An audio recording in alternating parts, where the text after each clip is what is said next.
ቡዳይ በጣም ያሳዝናል ቡዳዊ በጣም ርቦታል ማለት ነው ምን ይበላል ቀልድ አስቂኝና አዝናኝ ከመሆን ያለፈ ተግባር ሲኖረው ደስ ይላል በአንድ ድንጋይ ሁለት ወፍ እንዲሉ አበው በሀገራችን የኮሜዲ ሙያ ውስጥ ስማቸው ጎልቶ ከሚጠቀሱ ኮሜዲያን መካከል ለዚህ አይነቱ ቀልድ የተፈጠረውና ብዙዎች ቀልድ በሱ ዘመን ቀረ እያሉ ዛሬም ድረስ የሚያስታውሱት ቀልደኛ ኮሜዲያን ተስፋዬ ካሳ ነው። እኔ አንቺን ያገባሁ ቀን እግዚአብሔር ይቅር ይበለኝ መቼም ወርዶ እንደጨበጠኝ ነው የምቆጥረው ነው የሚሉኝ እርሳቸው። ተስፋዬ ቀልደኛ ብቻ አልነበረም የስነ ልቦና ሐኪም ጭምር እንጂ በቀልዶቹ የማህበረሰቡን የተሸፈነ ቁስል እየገለጠ ሲያክም የኖረ የህይወትን መራራ ገጽ በቀልዶቹ እያጣፈጠ ገመናችንን እየገላለጠ ከሐዘናችን ውስጥ ደስታችንን ፈልጎ ሲያሳየን የኖረ ምርጥ የጥበብ ሰው ነበር። መራር ቀልዶችን ብቻ ሳይሆን ለሰስ ያሉ ሞዛዛ ቀልዶችንም ተክኖባቸዋል። ጭራሽ ድምጽ አይሰማ ማለት የኔ ልጅ ልንገርህ እሷ ማለት በእውነት ለምን ይዋሻል መዋሸት የለበትም። በኮሜዲ ስራዎቹ ያልመዘዘው የህይወት ሰበዝ ያልዳሰሰው የኑሮ ቋጠሮ ያልደረሰበት የሐሳብ ጥግ የለም ይላሉ በርካቶች። ሰላምና ፍቅር ትዝታና ናፍቆት ማግኘትና ማጣት ሳቅና ለቅሶ ሕይወትና ሞት መውደቅና ስኬት ጥያቄና ምጸት ጊዜና ቀጠሮ ነፃነትና ፍትህ መውደድና መጥላት እውነትና እብለት ዝምታና ጩኸት ጽድቅና ኩነኔ ሀብትና ድህነት ተፈጥሮና ውበት ሌላም ብዙ በሳቃችን ውስጥ ስንቀምሰው የሚጣፍጠንን ለመዋጥ የሚኮመጥጠውን የህይወት መራራ ገጽ እየገለጸ ሲያስነብበን የኖረ ተስፋዬ እንደዚያ ነው። እሷ ሾፌርና ብልጭ የሚለው ነው እንጂ የሚጎላት አምቡላንስ ማለት ነው።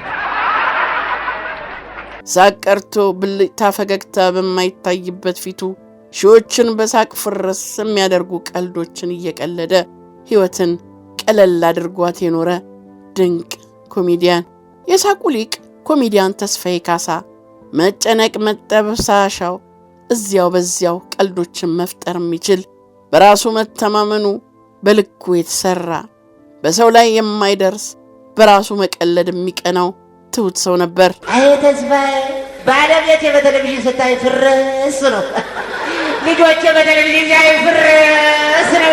ተስፋዬ በህይወት ውስጥ የሚያጋጥሙትን እያንዳንዱን ሁነትና ገጠመኝም ሳይቀር ወደ ቀልድ በመለወጥ የተካነም ነበር። አሁን ጾም ሲፈታ ምንድነው የምናደርገው? ሌላ ጾም እንይዛለና። ተስፋዬ ካሳ ኮሜዲያን ብቻ አልነበረም እልል ያለ ድምጻዊም ነበር። በየመድረኩ ላይ ላይቭ እየተጫወተ ተመልካችን ከሚያዝናናበት የሙዚቃ ችሎታው ሌላ ሙሉ የሙዚቃ አልበምም አለው። አይቆረቆረኝ ብተኛ መሬት ያችን ልጅ ካገኘ ፍቅርነቤ የተለያዩ ድምጻውያንን ስራዎች አስመስሎ ሲጫወት እጅግ ይደንቃል። በተለይ የካሳ ተሰማ ዘፈኖች በተስፋዬ ካሳ ሲቀነቀኑ መስማት በእጅጉ ያስገርማል።